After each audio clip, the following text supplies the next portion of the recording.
our daily bread, and forgive us trespass as we forgive those who trespass against us, and lead us not into temptation, but deliver us from evil. Amen.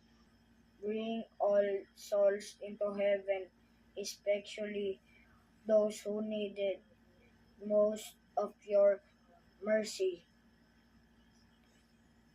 O Mary, confessed with our sins, pray for us who as resource to thee. Be they name I their kingdom, they will done on earth as it is heaven.